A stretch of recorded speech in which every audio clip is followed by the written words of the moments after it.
ये एक ऐसा टार्डिग्रेड है जिसके अंदर हजारों वायरस मौजूद है। अगर इसे थोड़ा सा भी छू लिया तो हजारों जानलेवा बीमारियां हो जाएंगी। बाकी लोग तो इसे देखकर ही दूर भाग जाते हैं, लेकिन जैसे ही मेरी नजर इस पर पड़ी मेरी आंखें चमक उठी और फिर सबके हैरान चेहरों के सामने मैंने एक ही घूंट में उस टार्डिग्रेड को निगल लिया। आसपास के लोग मुझसे पूछने लगे कि क्या मैं पागल हूँ। उन्हें डर था कि इसे खाने के बाद मैं 3 डेज भी जिंदा नहीं बचूंगा, लेकिन मैं बस एक ठंडी मुस्कान के साथ चुप रहा, क्योंकि कुछ ही घंटों में बीमारी म्यूटेशन इवेंट शुरू होने वाला था। उसके बाद अनगिनत मॉन्स्टर पूरे ब्लू स्टार पर हमला कर देंगे। आम इंसानों के पास इन मॉन्स्टर से लड़ने की कोई ताकत नहीं होगी, लेकिन जो लोग पहले से किसी बीमारी से जूझ रहे थे वो तुरंत ताकतवर बन जाएंगे। शरीर में जितनी ज्यादा और गंभीर बीमारियां होंगी, अवेकनिंग के बाद ताकत उतनी ही खतरनाक होगी। जैसे कुछ लोगों को पिंक आई की बीमारी थी, अवेकनिंग के बाद उनकी आंखों से डिस्ट्रक्टिव लेजर निकलने लगे। वो सीधे होमलैंडर की तरह बन गए, जो किसी के सामने नहीं झुकते। लियू शी ग्रुप की लियू रुआन पहले से ही एक बेहद रेयर जेनेटिक बीमारी से पीड़ित थी। उसके पिता लियू काइलोंग ने पूरी दुनिया छान मारी, लेकिन उसका इलाज नहीं मिला। लेकिन किसे पता था कि ये बीमारी उसके लिए एक वरदान बन जाएगी। जैसे ही म्यूटेशन शुरू हुआ, लियू रुआन ने लेजेंडरी सेंट ऑफ डिजास्टर के रूप में अवेकनिंग की। उसकी कल्टीवेशन स्पीड आम अवेकन लोगों से हंड्रेड्स ऑफ टाइम्स तेज थी, और मैं आगे चलकर यान डेमन एम्परर बना, जिसका गुस्सा सब पर भारी पड़ता था। अपनी पिछली जिंदगी में खराब सेहत की वजह से मैं समाज के सबसे निचले हिस्से में, और आखिर में मुझे लियू शी ग्रुप ने पकड़ लिया। मुझे एक माइन में काम पर लगा दिया गया, जहाँ काम करते करते मेरी मौत हो गई। लेकिन किस्मत से भगवान ने मुझे रीबर्थ का एक और मौका दिया। मैंने अपने फोन में कैलेंडर देखा। बीमारी म्यूटेशन इवेंट शुरू होने में अभी 1 मंथ बचा था। अब मेरे पास खुद को तैयार करने और अलग अलग वायरस कलेक्ट करने का पूरा टाइम था। लियू रुआन, तुम्हारी लियू शी ग्रुप ने पिछली जिंदगी में मुझसे जानवरों की तरह काम कराया था। इस लाइफ में पासा पलटने वाला है, लेकिन वायरस कलेक्ट करना इतना आसान भी नहीं था। मुझे सबसे पहले कुछ कैश का इंतजाम करना था। मैंने तुरंत एक लोन कंपनी को फोन किया और अपने उस घर को गिरवी रख दिया, जिसे मैंने बड़ी मुश्किल से खरीदा था। लोन कंपनी से मुझे 800,000 कैश मिल गया। आखिरकार वो रेयर वायरस सस्ते तो नहीं मिलने वाले थे। तभी मुझे अपनी पिछली जिंदगी का वो अमीर आदमी याद आया जिसने टार्डिग्रेड बॉडी को अवेकन किया था। उसने एक ऑक्शन से वायरस वाला टार्डिग्रेड खरीदा था। वो ऑक्शन हाउस ज्यादा दूर नहीं था, इसलिए मैंने तुरंत एक टैक्सी ली और वहां पहुंच गया। लेकिन फ्रंट डेस्क पर मुझे रोक दिया गया। वहां एंट्री के लिए कम से कम 1 मिलियन की जरूरत थी। मेरे पास कोई रास्ता नहीं था। मैं एक कोने में छुपा और ऑनलाइन हंड्रेड्स ऑफ थाउजेंड्स का लोन ले लिया। रास्ता थोड़ा मुश्किल जरूर था, लेकिन आखिरकार मैं ऑक्शन हाउस के अंदर पहुंच गया, और उस अमीर आदमी ने, जिसने टार्डिग्रेड खरीदा था, मेरे साथ कई राउंड तक बोली लगाई। आखिर में मैंने 1 मिलियन देकर वो डील पक्की कर ली। जब वो टार्डिग्रेड मेरे हाथ में आया तो मेरा दिल तेजी से धड़कने लगा। मुझे पता था कि पिछली जिंदगी में मैंने टार्डिग्रेड बॉडी के स्पिरिचुअल सोर्स को अवेकन किया था। इस तथाकथित अमर शरीर के पास न केवल बहुत ज्यादा डिफेंस पावर होती है, बल्कि चोट लगने पर ये बहुत जल्दी रिकवर भी हो जाती है। ये दोनों खूबियां किसी भी दुश्मन को खत्म करने के लिए काफी थी। लेकिन सिर्फ एक टार्डिग्रेड बॉडी काफी नहीं थी, मुझे और भी वायरस चाहिए थे। मैं अभी ये सोच ही रहा था कि तभी मेरा फोन बज उठा। मैंने स्क्रीन देखी। वो मेरी गर्लफ्रेंड किन सिसी का कॉल था। उसका नाम देखते ही मेरे अंदर गुस्सा भड़क उठा। पिछली जिंदगी में किन सिसी को कैंसर हुआ था। मैंने अपना सारा पैसा और ताकत उसकी देखभाल में लगा दी थी, लेकिन मैंने कभी नहीं सोचा था कि म्यूटेशन के बाद कैंसर की वजह से उसकी ताकत आसमान छूने लगेगी। उसी दिन उसने मुझसे ब्रेकअप कर लिया, और बाद में वही मुझे लियू शी ग्रुप की माइन में छोड़कर आई थी, जहाँ काम करते करते मेरी जान चली गई। लेकिन इस बार म्यूटेशन इवेंट शुरू होने के बाद मैं अपना एक एक हिसाब बराबर करूंगा। फोन काटने के बाद मैं जैसे ही ऑक्शन हाउस से बाहर निकलने वाला था, तभी एक मिडिल एज्ड आदमी ने मेरा रास्ता रोक लिया। उसने अपना नाम चांग शो बताया, जो टार्डिग्रेड का सेलर था। उसने मुझसे पूछा कि मैंने इस टार्डिग्रेड के लिए इतने पैसे क्यों खर्च किए। ये सुनकर मुझे थोड़ा शक हुआ। मैंने सावधानी से पूछा, इससे तुम्हें क्या मतलब? चांग शो ने कहा, डरो मत, मैं यहाँ तुम्हारे साथ एक डील करने आया हूँ। मैं डैक्सिया में स्थित एक ब्रिटिश बायोलॉजिकल रिसर्च बेस में काम करता हूँ। हम वहाँ से कई रेयर वायरस के सैंपल्स ला सकते हैं। अगर तुम्हें भी ऐसे वायरस चाहिए तो तुम मुझसे कांटेक्ट कर सकते। एक सैंपल की कीमत 500,000 होगी। ये सुनकर मैं मन ही मन बहुत खुश हुआ। ये तो वही बात हो गई कि प्यासे को कुआं मिल गया। बस इस वायरस की कीमत थोड़ी ज्यादा थी। चांग शो ने जब देखा कि मैं चुप हूँ, तो उसे लगा कि प्राइस बहुत ज्यादा है। उसने तुरंत कहा 300,000 भी हो सकता है। मुझे समझ आ गया कि ये उसकी आखिरी लिमिट थी। मैंने पूछा, तुम्हारे बेस पर कितने तरह के वायरस हैं? उसने बताया, लगभग 100 के करीब। मैंने कहा, मुझे हर एक की एक कॉपी चाहिए, क्या तुम ला सकते हो? उसने जवाब दिया, कोई बड़ी बात नहीं है, मेरे पास इसके तरीके हैं, बस तुम्हें आधा डिपॉजिट पहले देना हो। मैंने कहा, ठीक है, और फिर मैंने उसे वीचेट पर ऐड कर लिया। लेकिन उसके जाने के बाद मेरी टेंशन फिर बढ़ गई। इतने सारे वायरस के लिए मुझे कम से कम 30 मिलियन की जरूरत थी। सिर्फ लोन लेकर इतना बड़ा अमाउंट जुटाना नामुमकिन था। तभी मुझे अचानक एक बात याद आई। पिछली जिंदगी में जब मैं माइन में था, मैंने सुना था कि लियू शी ग्रुप पागलों की तरह Tian Shan snow lotus collect करके उन्हें नष्ट कर रहा था। क्या तियान शान स्नो लोटस से लियू रुयान को कोई खतरा था, या फिर म्यूटेशन से पहले Tian Shan snow lotus Liu रुयान की जेनेटिक बीमारी को ठीक कर सकता? अगर ये खबर सच थी तो मेरे 30 मिलियन का जुगाड़ हो चुका था। अगर मैं ये खबर लियू शी ग्रुप को बेच दूं तो पैसों की कोई कमी नहीं होगी। लियू रुयान, पिछली जिंदगी में तुम्हारी लियू शी ग्रुप ने मुझे मार डाला था, लेकिन अगर इस बार मैंने तुम्हें सच में ठीक कर दिया तो तुम्हारी वो सबसे बड़ी ताकत हमेशा के लिए खत्म हो जाएगी। क्या तुम इसके लिए भी मुझे थैंक्स कहोगी? अगले दिन मैं लियू काइलोंग के ऑफिस पहुंचा। मैंने व्हील चेयर पर बैठी लियू रुयान को देखा। उसका खूबसूरत चेहरा और वो कमजोर शरीर पिछली जिंदगी की भयानक रुयान मोदी से बिल्कुल अलग था। पिछली जिंदगी में डोंगहाई सिटी के ऊपर आसमान से अचानक एक गोल चीज गिरी थी। उसे हासिल करने के लिए कई ताकतवर लोग आपस में भिड़ गए, लेकिन आखिरकार लियू रुयान ने अपनी होली बॉडी ऑफ डिजास्टर के दम पर उन सभी योद्धाओं के बीच एक खूनी जंग लड़ी और उस ट्रेजर को अपने कब्जे में ले लिया। उस ट्रेजर को हासिल करने के बाद उसने डोंगहाई सिटी के हर एक जिंदा इंसान को बेरहमी से मार डाला। उसने सबको खत्म कर दिया। यही वजह थी कि उसे मोदी का टाइटल मिला। लेकिन अब अगर मैं इस औरत को ठीक कर दूं तो ये दुनिया के भले के लिए ही होगा। इस वक्त लियू काइलोंग मुझे ऊपर से नीचे तक देख रहा था। उसने पहले ही मेरी सारी इंफॉर्मेशन निकाल ली थी, बिना किसी बैकग्राउंड वाला एक आम इंसान। अगर ये रुयान की बीमारी के शुरुआती दिन होते तो वो मुझे कभी उसके पास भी न भटकने देता, लेकिन अब उसके पास कोई रास्ता नहीं था सिवाय इसके कि वो मुझे एक मौका दे। उसने पूछा, तुम मेरी बेटी का इलाज कैसे करोगे? मैंने कहा, मिस्टर लियू, अगर मेरा तरीका काम कर गया तो आपको मुझे वो 100 मिलियन का इनाम देना होगा। उसने जवाब दिया, मेरे पास पैसों की कोई कमी नहीं है, लेकिन मुझे डर है कि तुम इसे लेने के लायक भी हो या नहीं। मैंने कहा, आपकी बेटी की बीमारी का इलाज तियान शान स्नो लोटस से हो सकता है। उसने हैरान होकर पूछा, क्या सच में? तियान शान स्नो लोटस की बात सुनकर हालांकि लियू काइलोंग थोड़ा कंफ्यूज था, फिर भी उसने अपने सेक्रेटरी से इसे तुरंत तैयार करने को कहा। जब तक दवा उबल रही थी मैं सामने बैठी रुयान को ध्यान से देख रहा। मैंने कभी नहीं सोचा था कि पिछली जिंदगी की वो खूंखार रुयान अवेकनिंग से पहले इतनी शांत और मासूम दिखती थी। लियू काइलोंग को मेरा इस तरह उसकी बेटी को देखना पसंद नहीं आ रहा। उसके अंदर गुस्सा बढ़ने लगा। उसने मन ही मन सोचा, अगर इस तियान शान स्नो लोटस ने काम नहीं किया तो मैं तुम्हें जिंदा नहीं छोड़ूंगा। ठीक उसी वक्त secretary Tian Shan snow lotus लेकर कमरे में आया। जैसे ही लियू रुयान ने वो दवा पी, उसका वो दाहिना हाथ जो काफी समय से पूरी तरह बेजान था अचानक थोड़ा सा हिलने लगा। ये देखकर लियू काइलोंग की आंखें फटी की फटी रह गई। ये तो चमत्कार था। मुझे उम्मीद नहीं थी कि ये सच में काम कर जाएगा। मिस्टर लियू, चूंकि मेरा ट्रीटमेंट मेथड असरदार रहा है तो मिस्टर लियू काइलोंग, क्या मैं वो 100 मिलियन युआन ले सकता हूँ? मैं यह जरूर करूंगा। मिस्टर झो के कार्ड में 100 मिलियन ट्रांसफर कर दो। Okay chairman. पास खड़ी लियू रुयान ने भी मेरे प्रति अपना शुक्रिया जताया। ये सुनकर मैं मन ही मन मुस्कुराया। जब मौका आएगा तब शायद तुम मुझे मारना चाहोगे। और तभी मेरे मोबाइल पर एक मैसेज आता है, 100 मिलियन मेरे अकाउंट में क्रेडिट हो चुके थे। अपना बैंक बैलेंस देखकर मेरी खुशी का ठिकाना नहीं रहा। मैंने उनसे कहा कि मुझे कुछ जरूरी काम है। मैं तुरंत वहां से मुड़ा और लियू काइलोंग के ऑफिस से बाहर निकल गया। ठीक 1 आवर बाद एक हाई एंड होटल में मैंने चांग शो के सामने 10 मिलियन का डिपॉजिट रख दिया। फिर मैंने उसका वर्क सर्टिफिकेट चेक किया, ये कंफर्म करने के लिए कि वो सच में एक एक्सपेरिमेंटर ही था। मैंने उससे कहा कि मैं तुम्हें 2 डेज का टाइम देता हूँ, उसके बाद मैं पूरा पेमेंट कर दूंगा और तुम मुझे यही माल डिलीवर कर दे। मैंने उससे ये भी कहा कि वो उन 100 वायरसों को एक ही टेस्ट ट्यूब में डाल दे। आखिर वायरस कोई मजाक नहीं होते। अगर उन्हें निगलने के बाद बीमारी म्यूटेशन इवेंट शुरू होने से पहले ही मौत हो गई तो सब कुछ वेस्ट हो जाएगा। चांग शो मेरी ये बात सुनकर थोड़ा कंफ्यूज था, लेकिन फिर भी वो तुरंत राजी हो गया। उसके लिए जब तक पैसा मिल रहा था उसे इस बात से कोई फर्क नहीं पड़ता था कि कस्टमर उसका क्या करे। चांग शो को अलविदा कहने के बाद मेरा दिल जोरों से धड़कने लगा। इन वायरसों और आने वाले बीमारी म्यूटेशन इवेंट के साथ मैं चाहे कुछ भी हो जाए एक बेहद ताकतवर इंसान बन सकता हूँ। लेकिन मैं इतने से ही सेटिस्फाइड नहीं था। आखिरकार पिछली जिंदगी में लियू रुआन जैसी ताकतवर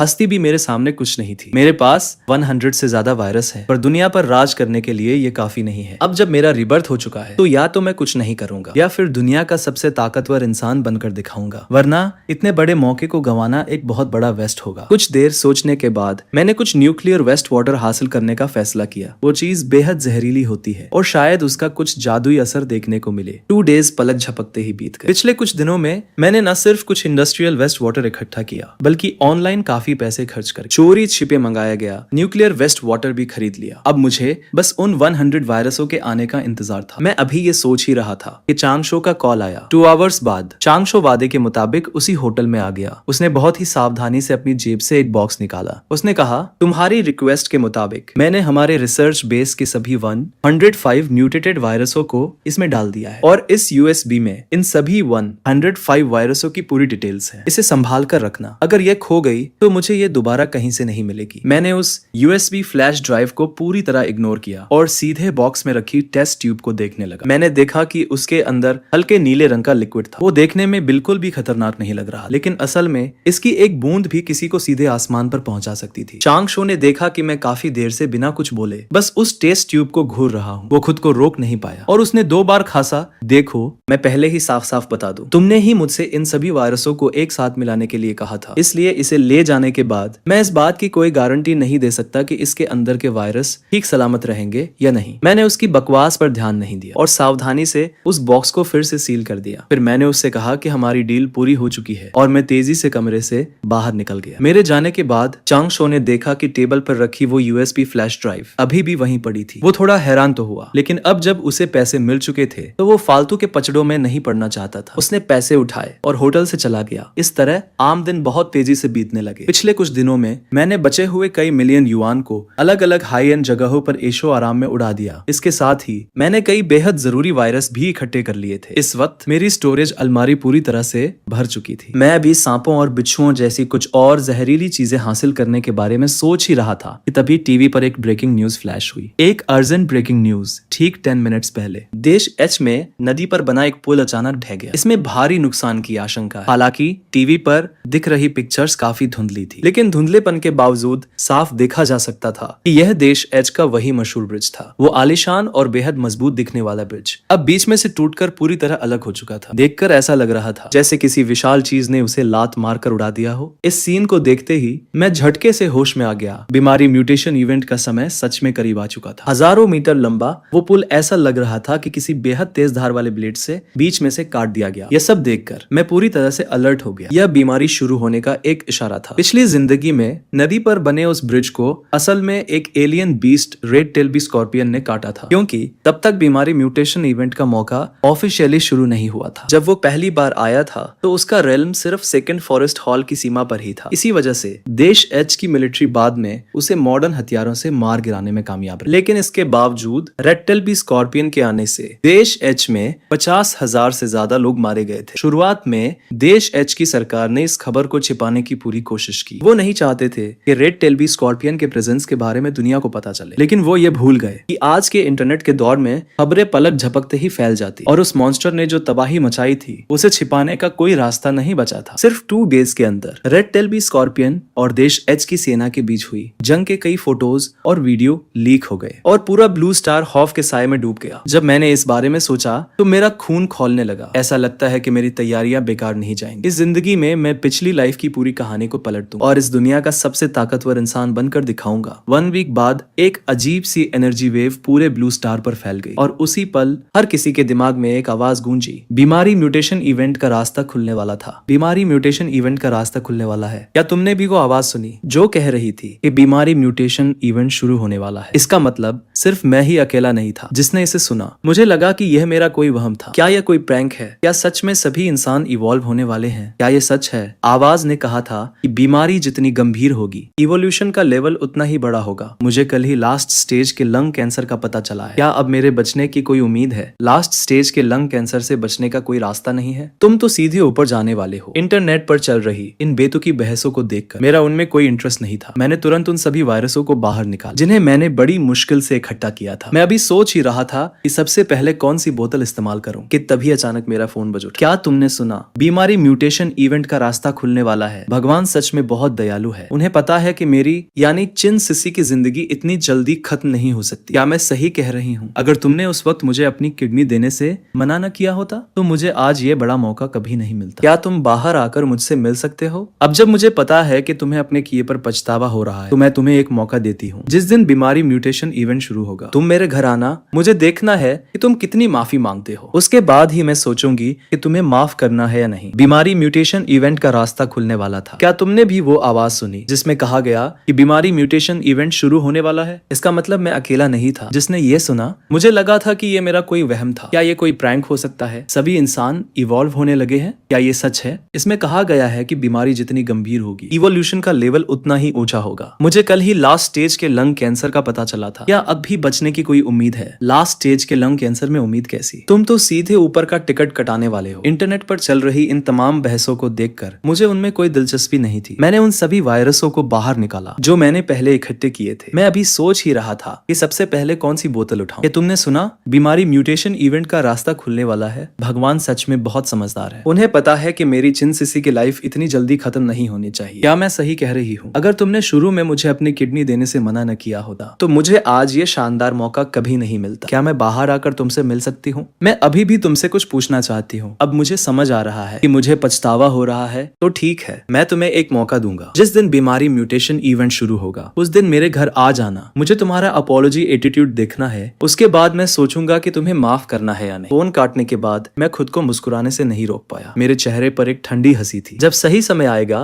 तब चिन सिसी तुम्हें पता चलेगा कि असली ताकत क्या होती है। वो कौन है जिसके सामने सबको झुकना पड़ता है। जहाँ एक तरफ चिन सिसी इस बात से बेहद खुश थी, वही दूसरी तरफ लियू रुयान इस वक्त गुस्से से पागल हो रही थी। यह बीमारी म्यूटेशन इवेंट अचानक कैसे शुरू हो सकता है? अभी तो मेरी बीमारी सिर्फ 40% ही ठीक हुई है। क्या इसका मतलब ये नहीं कि हमारी ताकत बहुत कम हो जाएगी? ये सब उस झोलुओ की वजह से हुआ है। मैं उसे जिंदा नहीं छोड़ूंगी, चिंता मत करो। ये झोलुओ सिर्फ एक नॉर्मल और हेल्दी इंसान है। जब बीमारी म्यूटेशन इवेंट शुरू होगा तो हमारे पास उससे निपटने के बहुत सारे तरीके होंगे। दूसरी तरफ मैं टेबल पर रखे वायरस को देख रहा था और गहरे विचारों में खोया हुआ था। 1 महीने के बाद वायरस एक अलग ही लेवल पर म्यूटेट हो चुका। ट्यूब के अंदर का वो ब्लू लिक्विड अब पूरी तरह से ब्लैक हो चुका था और उस ब्लैक लिक्विड के अंदर कुछ अजीब सा तैरता हुआ साफ देखा जा सकता। इन 100 टाइप्स के म्यूटेटेड वायरस के अलावा मैंने कई तरह के छोटे बड़े खतरनाक टॉक्सिक सब्सटेंस भी कलेक्ट किए थे, लेकिन इन सब चीजों को पहले आपस में मिक्स करना होगा, वरना अगर पिछली बार जैसा ही कुछ हुआ तो मुझे डर है कि मैं 2.5 मिनट से ज्यादा सरवाइव नहीं कर पाऊं और समय के साथ मेरा खेल खत्म हो जाए। जल्द ही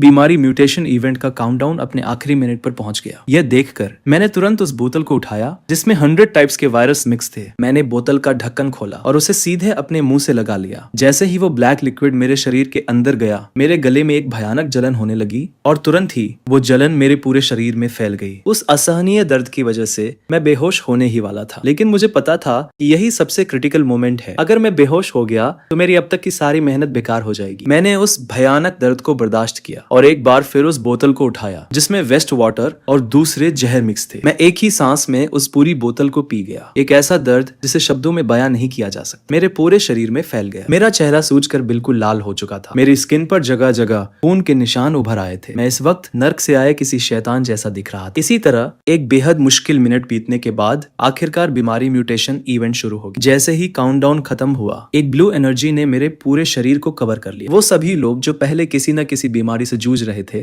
वो इस पल पूरी तरह से ठीक हो चुके थे। यही नहीं, उन्हें अलग अलग लेवल्स पर पावर्स भी मिल चुकी थी। जैसे जिन लोगों को स्किन की बीमारियां थी वो अब आग और पानी से पूरी तरह से सेफ थे, और जो लोग बचपन से चल नहीं सकते थे वो मजबूत होने के बाद ऊंची ऊंची बिल्डिंग्स के बीच आसानी से उड़ सकते थे। इस पल मुझे उस भयानक दर्द से आजादी मिल चुकी थी और तभी एक गोल्डन एनर्जी ने मेरे पूरे शरीर को घेर लिया। मेरी आंखों के सामने अनगिनत वायरस के नाम फ्लैश होने लगे और हर एक वायरस मुझे एक बेहद पावरफुल टैलेंट दे सकता। मैं इन टैलेंट्स को देखकर हैरान ही था। तभी सिस्टम का बीप साउंड गूंजा। 138 टाइप्स के नेगेटिव स्टेट्स डिटेक्ट किए गए हैं। सभी डिजीज की कंडीशंस पूरी हो चुकी है। बधाई हो, आपको सोल टैलेंट मिला है 9 नीदर केओस बॉडी। ये देखते ही मैंने तुरंत ध्यान लगाना और कल्टीवेशन करना शुरू कर दिया। बहुत ही कम समय में मैं इनिशियल रेन के फर्स्ट लेवल से सीधे ट्रांसफॉर्मेशन रेन के 6th लेवल पर पहुंच गया। अपने शरीर के अंदर इस भयानक ताकत को महसूस करके मैं बेहद एक्साइटेड था। फिर मैं रूफ टॉप पर आया और अपने सामने फैले इस खूबसूरत शहर को देखने लगा। मैं खुद को रोक नहीं पाया। जब मैं पहली बार अवेकन हुआ था तो मैं सिर्फ इनिशियल रेल्म के 3rd लेवल पर था, लेकिन अब ट्रांसफॉर्मेशन रेल्म के 6th लेवल की ताकत के साथ मुझे लगता है कि पूरे ब्लू स्टार पर कोई भी मेरा मुकाबला नहीं कर सकता। तभी अचानक जमीन तेजी से हिलने लगी और कुछ ही दूरी पर एक जोरदार ब्लास्ट हुआ। इस सीन को देखकर मुझे अचानक कुछ याद आया। पिछली जिंदगी में ठीक इसी समय जियांगनान सिटी के आसमान में एक सिल्वर आर्मर एक्सियन दिखाई दिया था जो ट्रांसफॉर्मेशन के 1st लेवल पर था। वो सिल्वर आर्मर एक्सियन मुझे अच्छी तरह याद है। पिछली जिंदगी में जब उस सिल्वर आर्मर एक्सियन को मारा गया था तो उसका ड्रैगन हेलबर्ड एक सिल्वर जियाओ स्पीयर में बदल गया था जो बेहद पावरफुल था। वैसे भी मेरे पास अभी कोई वेपन नहीं है, तो आज मेरा काम तुमसे ही बनेगा। दूसरी तरफ उस सिल्वर आर्मर एक्सियन के ठीक नीचे वहां भारी तादाद में पुलिस वाले जमा हो चुके थे, लेकिन उनके मॉडर्न वेपन्स उस सिल्वर आर्मर एक्सियन के सामने सिर्फ खुजली करने के बराबर। उनसे उस मॉन्स्टर को कोई नुकसान तो नहीं हुआ, बल्कि वो और ज्यादा गुस्से में आ गया गया जब किसी को समझ नहीं आ रहा था कि क्या किया जाए। तभी उनमें से एक पुलिस वाले ने आसमान की तरफ इशारा करते हुए चिल्लाया, जल्दी ऊपर देखो। और हाँ, इस क्रिटिकल मोमेंट पर सही समय पर पहुंचने वाला इंसान मैं ही था। जैसे ही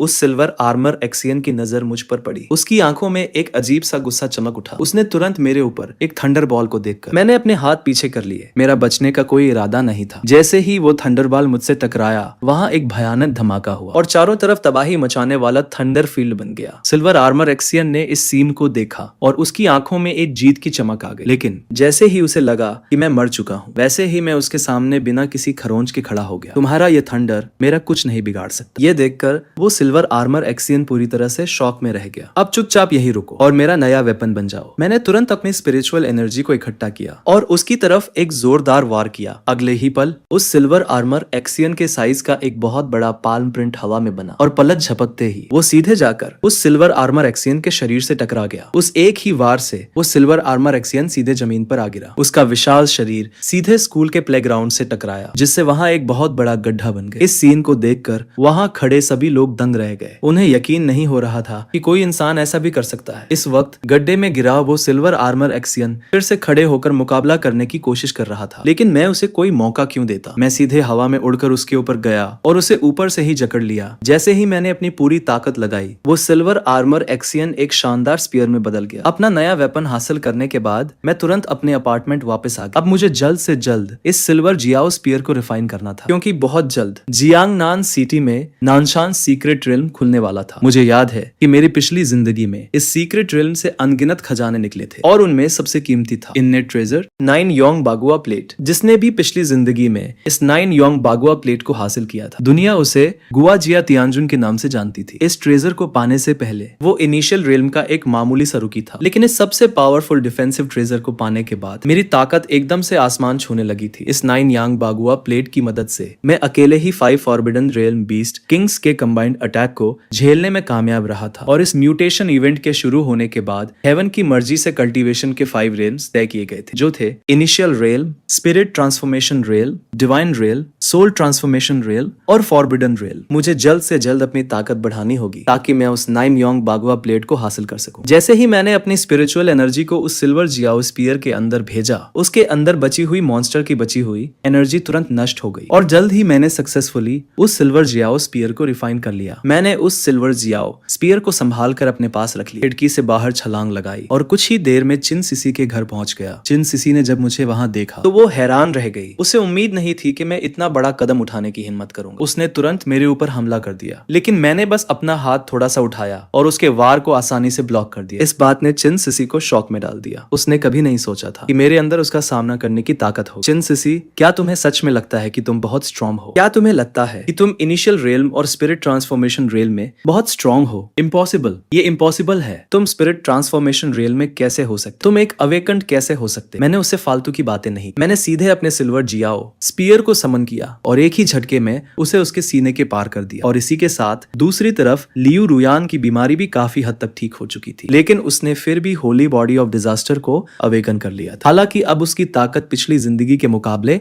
10वें हिस्से के बराबर भी नहीं बची थी। पर जो भी हो, होली बॉडी ऑफ डिजास्टर आखिर टॉप टैलेंट्स में से एक है। भले ही कल्टीवेशन की स्पीड बहुत कम हो गई थी, पर उसे मरे हुए लोगों को जिंदा करने की एक स्किल मिल गई थी। बस अफसोस इस बात का था कि ये स्किल अधूरी थी। सिर्फ एक बार यूज करने के बाद ये पूरी तरह गायब हो जाएगी। कमीने झोलुओ, अगर उसकी वजह से ऐसा नहीं हुआ होता तो मेरी होली बॉडी ऑफ डिजास्टर इतनी कमजोर क्यों होती? क्या तुमने झोलुओ का पता लगाया? हमारे लोग उस जगह को नहीं ढूंढ पा रहे हैं जहां वो पहले रहता था। उसने वो घर बहुत पहले ही मॉर्टगेज कर दिया था। अब वो जियांगनान सिटी में है भी या नहीं, ये कहना मुश्किल है। ये कैसे हो सकता है? क्या उसे शुरू से पता था कि बीमारी का दौर आने वाला है? मुझे उसे हर हाल में पकड़ना होगा। मैं उसे इस दुनिया में आने पर पछताने के लिए मजबूर कर दूंगा। तभी एक सब ऑर्डिनेट भागता हुआ आया और चिल्लाया, हमें झोलुओ मिल गया है। फिर उसने कंप्यूटर चालू किया और मेरा एक वीडियो प्ले किया। वीडियो में मैंने बस अपना हाथ उठाया और हवा में एक बहुत बड़ा पाम प्रिंट दिखाई देने लगा। वो सीधे उस ड्रैगन की बॉडी पर जाकर लगा। वो विशाल ड्रैगन जो देखने में बहुत भयानक लग रहा था, सिर्फ मेरे एक वार से सीधे जमीन में धंस गया। ये सीन देखकर लियू रुयान शॉक में आ गई। लियू केलोंग भी चिल्ला उठा, ये सच में झोलुओ है? वो इतना ज्यादा ताकतवर कैसे हो सकता है? इस बंदे को पक्का बहुत पहले से कुछ पता था, वरना एक मामूली इंसान अचानक इतना ताकतवर कैसे हो सकता है? अब हमारे हमारा प्लान बदलेगा, हमें उसे खुश रखना होगा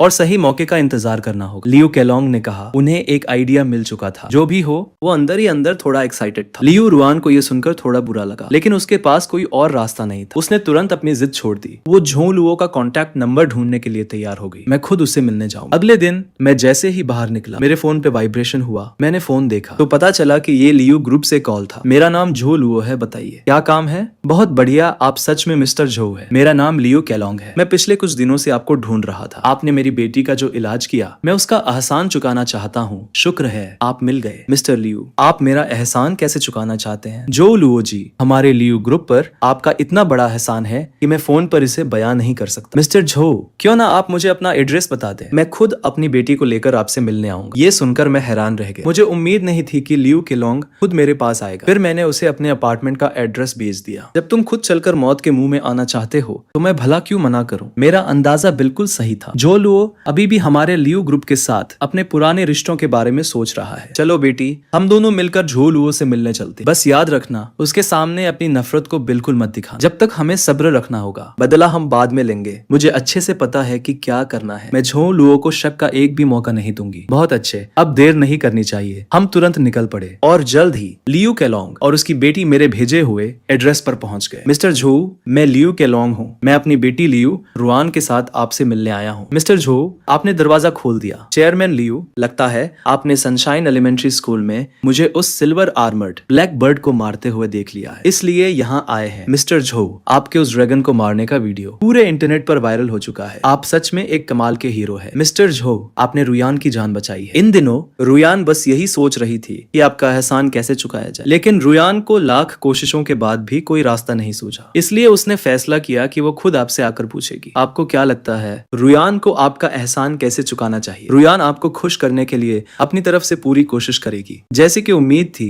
डेमन एम्परर यान से यही उम्मीद की जा सकती थी। वो अपने मकसद को पूरा करने के लिए किसी भी हद तक जा सकती है। अगर मैं एक रिबॉर्न प्लेयर नहीं होता तो क्या मैं सच में लियू रुआन के इस मासूम चेहरे के झांसे में आ जाता? वैसे जहां तक एहसान चुकाने की बात है, मुझे सच में तुमसे एक मदद चाहिए। रुआन इसे जरूर पूरा करेगी। चूंकि तुम इतनी सिंसियर हो तो मैं तुम्हें सीधे सीधे बता देता हूँ, मैं तुम्हारी जान लेना चाहता हूँ। और तभी मैंने अपने सिल्वर जियाओ स्पीयर को समन किया। लियू रुआन की हैरान आंखों के सामने मैंने एक ही झटके में उन दोनों को खत्म कर दिया। लियू रुआन, पिछली जिंदगी में तुम दोनों बाप बेटी ने अनगिनत मासूमों की जान ली थी। आज मैंने लोगों को इस मुसीबत से बचा लिया। लियू फैमिली का सफाया करने के बाद मैं अपार्टमेंट से निकलने के लिए तैयार था। बीमारी का यह दौर अभी बस शुरू ही हुआ था। बहुत से लोग अब भी इसे समझने की कोशिश कर रहे थे। मुझे इस बीच जल्द से जल्द अपनी ताकत को और बढ़ाना था, लेकिन मुझे इस बात का अंदाजा नहीं था कि मेरे जाने के कुछ ही देर बाद मरी हुई लियू रुआन की बॉडी से अचानक एक ब्लैक लाइट चमकने लगी। कुछ ही पलों में उसके सारे जख्म ठीक हो गए। लियू रुआन ने धीरे धीरे अपनी आंखें खोली। उसकी नजर सबसे पहले लियू केलोंग पर पड़ी, जो वहां बेजान पड़ा हुआ था।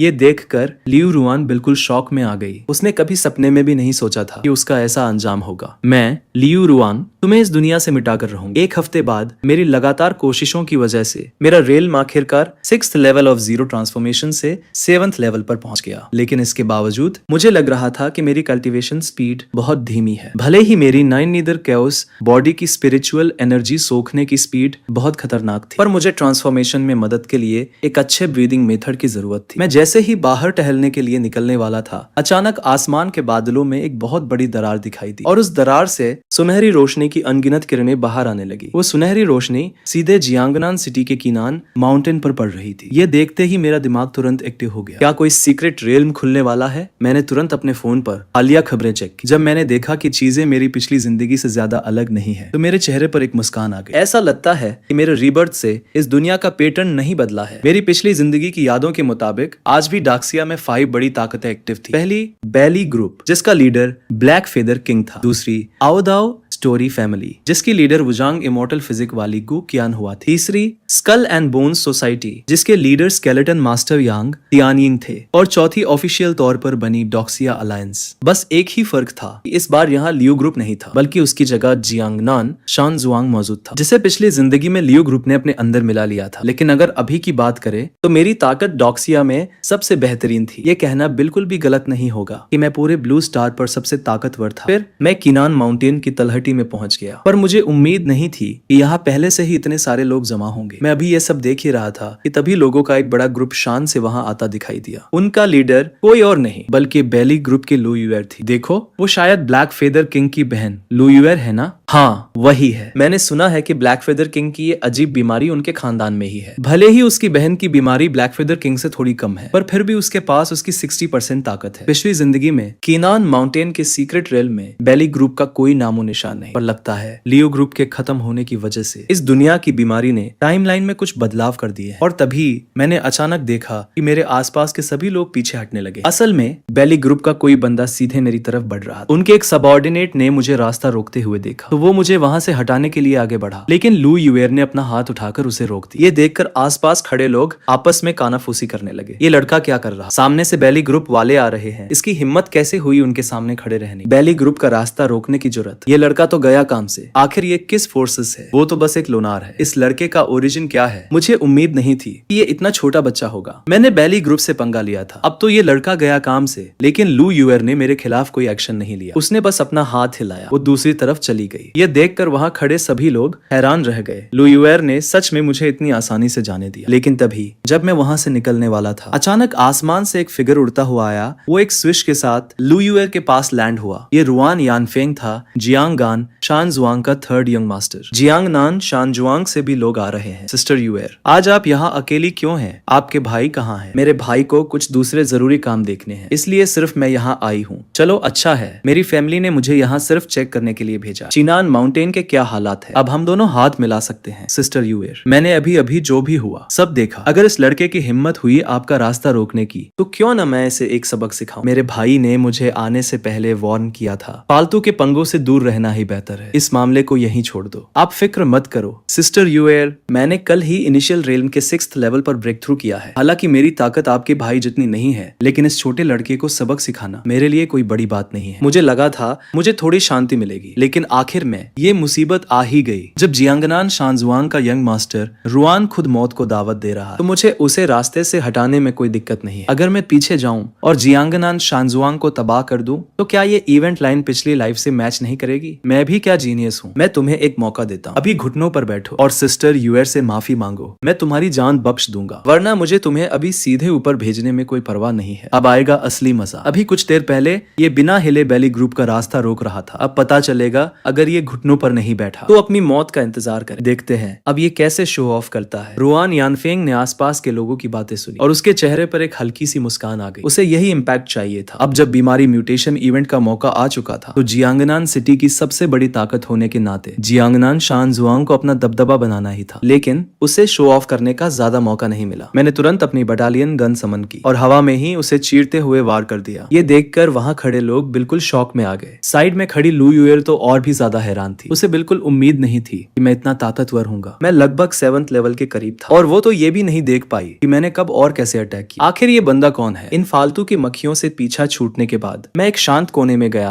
और अकेला बैठ गया। इसी बीच लू यूएर अचानक मेरी तरफ बढ़ने लगी। तुम यहाँ क्यों आई हो? मैं यहाँ तुम्हें ही ढूंढने आई हूँ। अभी कुछ देर पहले मैंने जो भी बर्ताव किया वो गलत था। मैं यहाँ तुमसे माफी मांगने आई हूँ। ये लड़की इतनी सिंपल नहीं है। तुम मुझसे दोस्ती करना चाहती हो, तुम यहाँ से जाओ। लू यूएर वहाँ से चली जाती है। पहली ग्रुप की छोटी प्रिंसेस खुद उससे माफी मांगने आई। वो सच में बिल्कुल भी पोलाइट नहीं थी। अगर तुम भी उसकी तरह बिजी होते तो तुम भी ऐसा ही करते। तुम्हें ये सोचने की जरूरत नहीं है कि उन दोनों में से कौन ज्यादा ताकतवर है, वो खुद या लू यूएर का भाई ब्लैक फेदर किंग। जाहिर है वो ब्लैक फेदर किंग ही होगा। ब्लैक फेदर किंग को आज ग्रेट शिया के 5 सबसे ताकतवर लोगों में गिना जाता। भले ही इस लड़के का नाम कोई नहीं जानता, लेकिन अगर वो सच में इतना ताकतवर होता तो क्या वो अब तक फेमस नहीं हो चुका होता? मैंने उनके कंफ्यूजन को इग्नोर किया और साइड में खड़े वू किंग की तरफ देखा। वो साफ तौर पर अभी सिर्फ 2nd लेवल की ताकत पर पहुंचा है। तो फिर पिछली लाइफ में उसने 9 यांग बागुआ प्लेट कैसे हासिल की थी? क्या उसके पास कोई हिडन स्पेशल टैलेंट है? मैं अभी सोच ही रहा था कि तभी चिनान माउंटेन से एक तेज चमकती हुई गोल्डन लाइट निकली और अगले ही पल चिनान माउंटेन बीच से 2 हिस्सों में बट गया। वहाँ एक बड़ा सा क्रैक बन गया जो किसी हेवनली गेट जैसा लग रहा था। ये नजारा देखते ही सब लोग उस क्रैक की तरफ भागने लगे, लेकिन तभी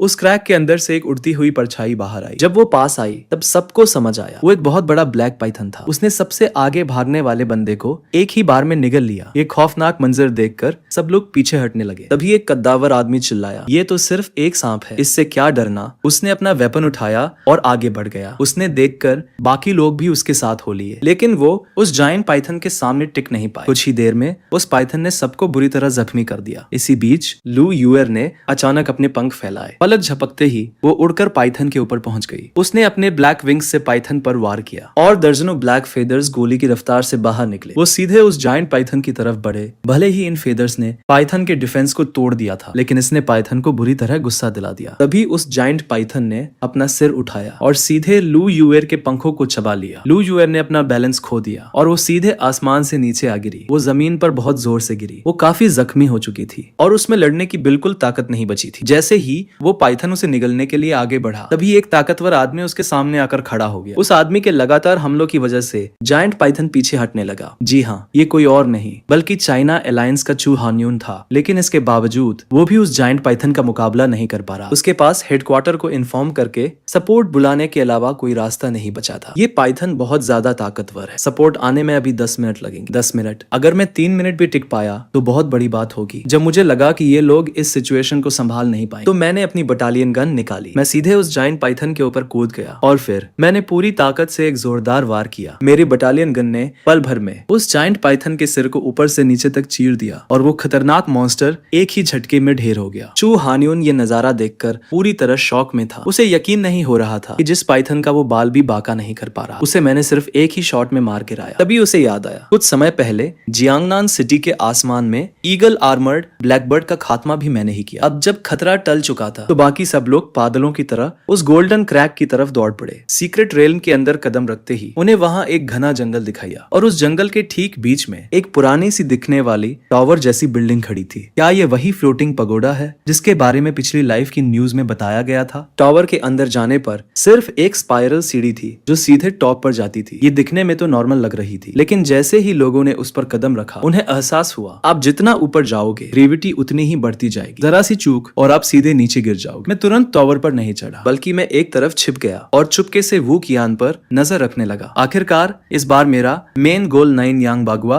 प्लेट हासिल करना था और मेरी ताकत के हिसाब से इस पगोडा पर चढ़ना मेरे लिए कोई मुश्किल नहीं था। मैं अभी ये सोच ही रहा था कि वू कियान ने सीढ़ियों की तरफ बढ़ना शुरू कर दिया। शुरुआत में वो काफी आसानी से चढ़ रहा था, लेकिन जैसे ही वो 19th फ्लोर पर पहुंचा वो अचानक रुक गया। इस वक्त उसे ऐसा महसूस हो रहा था जैसे उसके शरीर पर भारी बोझ रख दिया गया। वो एक कदम भी आगे नहीं बढ़ा पा रहा था। हार मानकर उसने आखिरकार पीछे हटने का फैसला किया। हॉल में वापस आने के बाद वो कियान दूसरी तरफ के दरवाजे की ओर जाने लगा। ये देखकर मुझे काफी खुशी हुई। इसका मतलब वो बागुआ प्लेट इस पगोडा के अंदर नहीं थी। मैं भी चुपचाप उसके पीछे पीछे चल दिया। पगोडा से बाहर निकलने के बाद वो कियान अपनी गट फीलिंग के हिसाब से एक तरफ बढ़ा और सीधे घने जंगल में चला गया। लेकिन वो अभी ज्यादा दूर नहीं गया था। एक अजीब से मॉन्स्टर ने उसका रास्ता रोक लिया। ये मॉन्स्टर काफी ताकतवर था और दिखने में बिल्कुल एक टाइगर जैसा था, लेकिन उसके माथे के बीच में एक लंबा सा सींग था। इस सीन को देखकर वो कियान शॉक में रह जाता है। वो तुरंत पीछे मुड़ता है और दूसरी तरफ भागने लगता है, लेकिन वो अजीब मॉन्स्टर उसे इतनी आसानी से छोड़ने वाला नहीं था। वो लगातार उसका पीछा कर रहा था। जैसे ही वो मॉन्स्टर उसके बिल्कुल करीब पहुंचने वाला होता है वो कियान अचानक चकमा देता है और एक छोटे से गैप के अंदर घुस जाता है। पीछे आ रहा मॉन्स्टर साइज में काफी बड़ा था। वो उस दरार पर 2-3 बार हमला करता है और फिर हार मानकर वहां से चला जाता। खतरा टल चुका था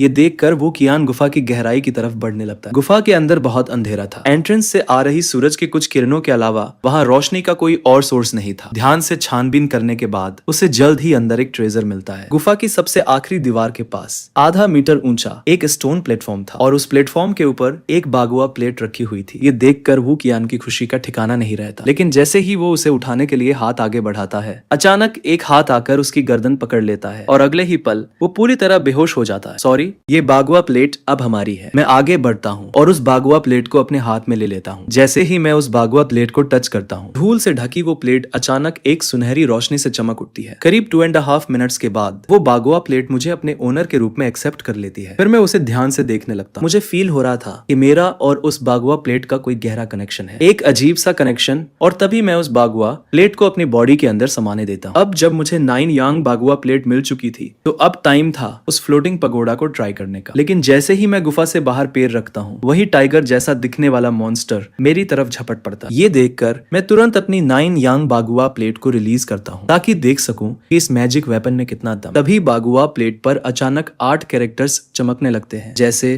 फ्रंट अपोजिशन और बाकी सब। ये 8 कैरेक्टर्स मिलकर एक ट्रांसपेरेंट प्रोटेक्टिव शील्ड बना लेते हैं, जो मुझे सेंटर में पूरी तरह से सेफ रखती है। वो टाइगर जैसा मॉन्स्टर चाहे जितनी कोशिश कर ले, वो इस प्रोटेक्टिव शील्ड को नहीं तोड़ पाता। ये देखकर मैं तुरंत अपनी सिल्वर जियाओ स्पीयर को समन करता हूँ। मैं आगे बढ़ता हूँ और सिर्फ एक शॉट में उसका काम तमाम कर देता हूँ। इस मॉन्स्टर की ताकत काफी कम थी। ये मेरी 9 यांग बागुआ प्लेट की असली पावर को बाहर नहीं ला पाया। उसे खत्म करने के बाद मैं फ्लोटिंग पगोडा की तरफ बढ़ने लगता हूँ। आखिर सीक्रेट रिल्म का टाइम खत्म होने वाला और मुझे जल्द से जल्द टॉवर के टॉप पर पहुंचना था। फिर मैं तेजी से फ्लोटिंग पगोडा की सीढ़ियों पर चढ़ने लगता हूँ। क्या ये बंदा सच में इंसान है? ये तो कुछ ज्यादा ही कमाल है। फ्लोटिंग पगोडा का टॉप दरअसल एक सीक्रेट रूम था और उस सीक्रेट रूम के बीचों बीच एक स्टोन पिलर खड़ा था। उस स्टोन पिलर के बीच में बने खांचे को देखकर मैं हैरान रह जाता। आखिर इसका शेप बिल्कुल मेरी बागुआ प्लेट जैसा क्यों है? क्या ये बागुआ प्लेट इस फॉर्मेशन की चाबी है? ये सोचते ही मैं तुरंत बागुआ प्लेट को उसमें फिट कर देता हूँ। जैसे ही बागुआ प्लेट और वो पिलर एक दूसरे से जुड़ते हैं, मेरे पैरों के नीचे बना रहस्यमयी फॉर्मेशन अचानक एक्टिवेट हो जाता है। पूरा सीक्रेट रूम एक अजीब सी धुंधली रोशनी से भर जाता है। उस फॉर्मेशन से